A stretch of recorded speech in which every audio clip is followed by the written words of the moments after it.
Sensor pads, not cushion pads.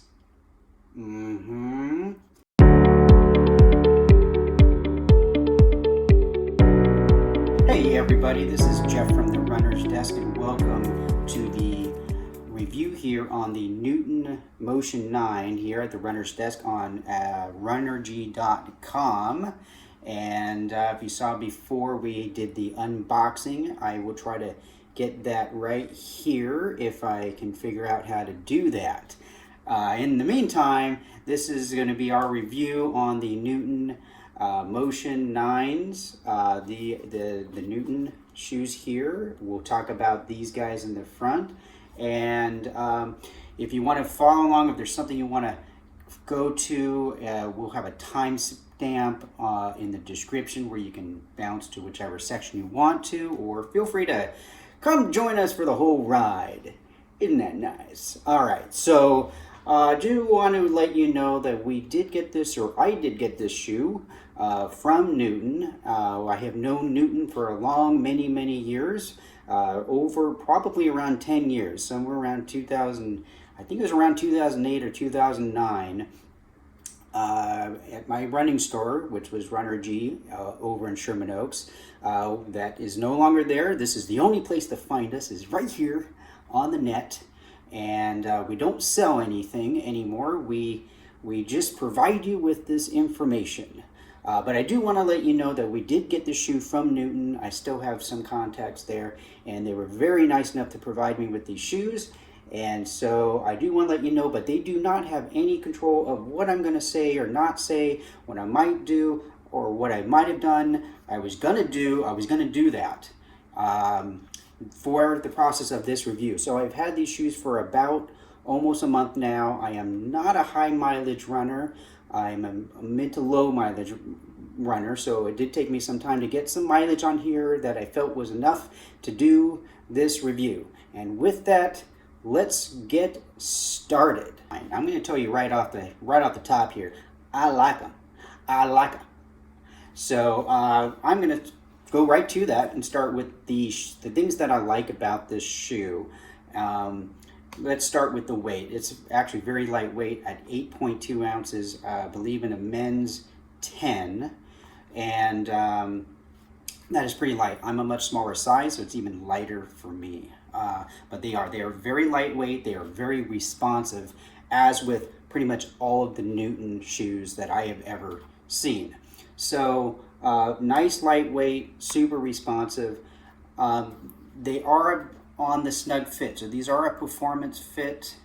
I want to get that all in there. So it is a snug fit in here, although it does give, it is a snug fit. I do want to tell you, I do like the snugness in here because it doesn't pinch. It's not pinchy. I did feel a little bit of pressure, a little bit on the pinky toe here, but that, you got to keep in mind, I wear Ultras, and if you don't know what Ultras are, we'll have reviews on those as well, but they have a more natural shaped toe box, so my feet are very used to wearing a very wide natural shaped toe box. So pretty much anything that has more of a traditional toe box like this, I'm going to feel that pinky. But don't let that discourage you. It's very comfortable, nothing rubbed, nothing was pressured here. Very comfortable. This engineered upper on here is was very accommodating. I will say, if you have a very wide foot, these might not be the shoes for you. I do really like the tongue was fantastic in this. You didn't even know it was there, didn't move around. Really nice fit on the heel counter back here. Just a really nice fit on the heel. Just in general, really nice fit on the shoe everywhere, as long as you don't have a super wide foot. The center plates, these pad type things in the front, you can see them from the side, they stick out, and these are to help but these are to let you know when you've landed more or less right on the ball of the foot as opposed to the heel. So keep that in mind. These are designed really predominantly for you to land on the ball of the foot. They're not meant for you to heel. So these are great. They kind of remind me of the first and second generation of the Newton shoes. But kind of after they've broken in. The first generation had this real bounce feel right out of the box. And then about 100 miles or 150 miles, that kind of went away, and you would still feel them do their job, this kind of, kind of spring here. But these kind of feel like that almost right out of the box. They don't have that kind of real bouncy, cushy feel from them. So don't picture these things being bouncy, cushy. More like, oh yes, I landed right on the ball of the foot. The only way to feel the ground hit your ball of your foot, or your ball of the foot hit the ground more noticeably, is to go into a barefoot shoe or go barefoot. I've always felt like the Newtons gave you the next best thing, as opposed to other cushion shoes. These really do let you know pretty directly that you're on the ball of the foot, and I really do like them in this shoe, even though they do kind of feel more like an old Newton first generation, already broken in. The stability in this shoe I thought was adequate, considering that if you're running on the ball of the foot here, you're probably not over pronating. All right, and we'll get into pronating and over pronating and how it regards to this shoe. You can see this marble here. This is some pronation control, but we'll get into whether this will work for you or not later on in the review. I just looking at my cheat sheet notes here, making sure I don't miss anything because there's a lot of information. I mentioned that already. I still have to say I kind of like the pricing here. $175. I know that's not cheap, that's not low, but I got to tell you, like I said, my store energy way back in the day, we were one of the first stores to bring in Newton back in like 2008, 2009. And they were $175 then. I'm happy to report that 10 years later, they are still $175. So back then might have been a little pricey, but today with other shoes hitting $250 and so forth and all these things with carbon plates and stuff, $175 I think is very reasonable in the shoe if you land mid forefoot. And you're going to hear me say that often in this review, if you land on the ball of the foot, because again, that's what this shoe is really designed for. So I thought the stability was pretty good, considering that they're designed for someone who lands mid forefoot. So keep that in mind. And the price, I think it was reasonable. I also like the look of them. I think the color looks really sharp. I think they've aged well with some mileage on them. I think they look pretty good. All right, so those are the things that I like about it, and we will be right back with the things that I didn't like as much. Alrighty then, and we are back. Okay. All right, so I want to kind of point out the things that I dislike about this Newton Motion 9, and I want to clarify they're not so much things I don't dislike, but they're things that you might not like because of whatever, okay? So like I mentioned before, the snug fit, I think it's great, but if you got a really wide foot, you might not like them. Okay, so you see how that's going to kind of work this way. I don't think there's anything I really disliked. I think it's more like there are things here that are there that you might not like for the certain situation. All right, so the center plates for some runners, okay, and this includes me, right? I have 2 different size feet. And so because of that, these sensor plates hit a teeny bit different on one foot than the other. Now, in 99% of the time, I didn't really notice. It felt fine. But if you got a pretty good discrepancy between the longitudinal arch length of your foot, that's from here to here, okay, then this might hit you in the wrong place. So I do have to caution that you may want to get these from somewhere where if they don't hit your foot well, you want to be a no questions asked return, even with mileage on them. I do have to recommend that you get them from somewhere where if there's any issues, you get hot spots from this pad or something or a lever, you can bring them back. So that's the one thing with these pads, is if you're real sensitive where these pads are, if they're hitting perfectly at the ball of the foot or right behind the ball of the foot on one foot and not the other because your foot is a different size or so forth, keep that in mind. That could be a situation where you might not love these shoes. Okay, another thing that I love that these have a very low heel drop. Now keep in mind, I run with Ultras, which have a 0 heel lift, and I do add a 2 or 3 millimeter heel pad to them, but these are 3 millimeter right out the box. If you don't do well with low heel drop shoes, that's with a shoe with a very low heel,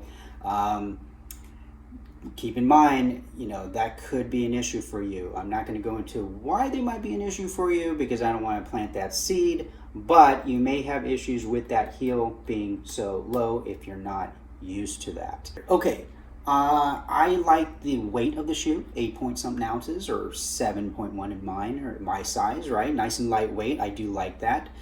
But how do you make a shoe lighter weight? Typically, you make a shoe lighter weight by making it very expensive and putting a carbon fiber plate in there. You can do that. Or you can do it the old-fashioned way, which is to take ingredients out of the shoe. What I mean by ingredients, I mean support or cushioning. That is basically what you do to make up a shoe, right? You add cushioning and support there to help lessen the load off on your running. So keep in mind, if they're lighter weight, they're going to be less support or cushioning. So even though the shoe does fall in a stability category with this pronation control, it's not going to be in the same caliber than, say, a Brooks Adrenaline or an Asics GT 2000 or a Saucony Guide or anything like that, all right? But again, those shoes have a very high heel lift, which means they're designed predominantly for someone who's probably landing on their heel, right? And this is designed, once again, for someone who is landing mid-forefoot, right? So you don't need all that heel, and therefore you don't need all that support in the rear of the shoe, okay? You can see where they've even put it. It's right here, more in the mid to forefoot, is that where that posting is, okay? Now you wouldn't wear the shoe upside down like this, so there you go. You can see it's this way. Okay, here we go. All right, we're moving on. All right, so if you need that extra support, stability from the shoe for pronation control, this may not be the shoe for you. And we'll get back to that too in just a moment. The other thing is the heel wear. Okay, again, the shoe is not designed for someone who lands on the heel heavily. I do land on my heel, and I don't mind the wear on the heel.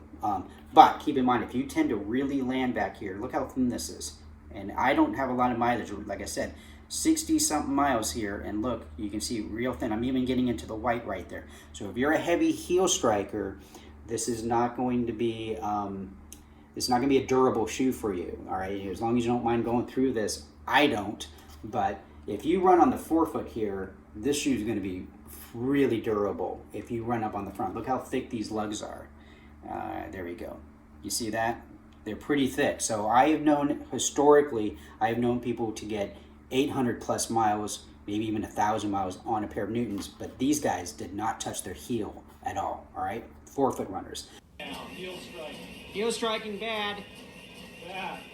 All right, so let's see what else there is. The break-in period and a little bit less cushion compared to the first couple of generations that were really cushy. If I can find an image of those or a special thing that I have of one of those, I'll put that right here so you can see the old generation and you can see the pads are different and stuff. But anyway, back to the Motion 9. Here we go. This shoe may not be for really long distance runners, marathon or longer distance, because if you can't maintain running on the ball of the foot here and you start running sloppy in the shoe, again, the shoe's not designed for that. So if you want to make sure you're wearing these for the distance that you can handle running in a shoe like this.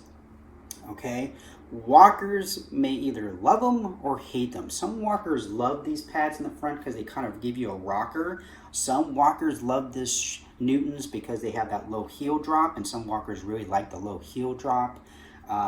But some walkers may not like them because, it depends if this hits them well. It also depends on how much support and stability, if they need a lot of it. So some walkers may not be great for them. Insoles. This was probably the only real big gripe I had with these shoes. And for $175, this is a really dinky, cheap insole. I get it. You got a lot of stuff, other things going on in this shoe, but I got to say, for $175, this should come with a pretty nice sole light insole, not this really plain Jane, junky $5, not even $5, $1 insole. So again, I kind of get it. You know, this is the shoe, this is not, but I don't see a lot of people taking out the insole of this shoe and putting a orthotic in there. Because that's typically heel strikers that are doing that, at least from my experience. But a little cheap on the insole, in my opinion. I would like to see a little bit nicer, especially being that this is not the most cushy, bouncy Newton I've ever felt. Would have been nice to have out of the box, to have that kind of cushy feel in there. The next thing that is, again, not a major dislike, but is that $175. Now, Newton does make less expensive models. I believe they make the Kismet and the Fate. I hope I'm pronouncing that correctly. But they're lesser expensive. I believe they're around $130, $140. Don't quote me on that, but I believe they're in there in that lesser price range. But my experience has not been as good in, I think I had the Fate, a couple years ago, and you know, if I thought this felt less cushioned than the old generations, boy, those felt really firm. So you know, if I can get one to test out, maybe I can do a review on that. But yeah, these are $175, so you may not want to spend that much money. But again, if you're running your forefoot, this is a very durable shoe from my experience in the forefoot, just not the heel. Okay. And the colors might be a little bit bright for some people, so that's really the only thing. Again, there's nothing I really disliked about the shoe. So they like bright colors. Heck, these things are even less bright than what they used to. You should have seen their shoes 10 years ago, much brighter. All right, and that's really the only things I have. Again, not really so much dislikes, but things that may be a concern for you. All right, let's move on. If you like this review, please give us a thumbs up. Subscribe, all that fun stuff. Follow us on Facebook, and if you have any questions or comments, you can always leave them in the comment. And please make sure you check out our website, runnerg.com. We have this and a bunch of more information that we're constantly adding to it, so make sure you check that out. And we're going to wrap this up here with who the Motion 9 Newton running shoe is for. I would say this is predominantly for someone who wants a lightweight performance type shoe, someone who runs on the ball of the foot, and wants a more durable shoe, possibly someone who wants to change their running form, wants to have those pads up in the front so they can feel that they're definitely landing here. They get kind of a spring feel as opposed to the heel. So if you're working on changing your stride a little bit, again, if you're wanting a more durable shoe because you run up here and that cushioning tends to go away real quick. Again, they don't start off cushy. The cushioning that is there tends to stay there for a long time. Okay, plus the tread also stays a long time. See how thick it is? All right, who they're not for, I would say, is someone who is a heavy heel striker, someone who overpronates a lot, someone who has a really wide foot. So I would say those are kind of the three things that really kind of stand out. Is if you got a really wide foot, if you really need a lot of stability, or you land on your heel and you don't want the shoe to wear out real quick on you. That those are the key things. And I would say I wanted to go over a couple of things that some customers have said that I've read. Customers says that the increase of the design quality, yes, the quality on these are look like they're going to be very good. Around 2012, 2013, I would say Newton did not have the best quality in the world. I don't know if I believe I recall them had changed their factory or something, but they were falling apart. These look like for the last several years they look very good quality. So I think the quality will be very good as far as that. Customers mentioning about knee pain and sort of that knee pain that has gone away running in the Newtons. So I do want to point out that one of the reasons for that would be is that Newton's really wanting to land on the ball of the foot. When you do that, you tend to run with a shorter stride which allows you to land more right underneath your center of gravity, right underneath there. So by having your running form more in check, you're going to have less injuries. Also, people who run in the Newtons tend to focus a little bit more on their running form, and I've actually heard that there's been studies that show that just by thinking and focusing on your running form, you actually lower your chance of injury. Customer mentioned they overpronate and didn't think, yeah, this was one of my favorite ones. Customer overpronates and didn't think that these offered enough stability. If you overpronate, again, you're probably landing on your heel and not on the ball of the foot, which means you're probably taking too long of strides. And what happens is you land on your heel, you come down into this mid-stance phase, and then you come off. And somewhere between here and here, your foot's going to overpronate or even maybe underpronate and supinate. But it's really this from landing from here, the and then going off. If you land right on the ball of the foot and take off and take just real short, snappy little strides like this, as opposed to here, then you're probably not going to overpronate too much, and then you'll find that the Newtons actually do offer plenty of support and stability for you. So I think that's more about how you're running and not so much the shoe wasn't enough stability. Maybe it wasn't enough stability for the way you run. That's possible, but if that's the way you run and you're not going to work on your running form, then maybe the Newtons aren't the right shoe for you. Customer says her niece runs track and absolutely loves the Newtons. I've been saying for many years, if you need a good track shoe and you really can't handle a track spike, go into a Newtons. Like to do repeats on a track. Newtons are a great alternative from your heavier training shoe, but not quite like a track spike or a super racing flat. It's a really good in-between shoe. They're super lightweight and really fast, great for track workouts and so forth. I'm going to close this off with what I recommend these, and I would say absolutely 100%. If you fall into those categories of runners, someone who runs on the ball of the foot or wants to work on running on the ball of the foot, I would say I don't recommend. If you're a heavy heel striker, you overpronate a lot, you have a super wide foot, it's probably not the shoe for you. But this has been Jeff with the Motion Newton 9s from Newton at the runner's desk here at runnergy.com. Thank you so much for hanging around. Sun's going down. I'm getting the feeling I gotta get running. Bye, guys.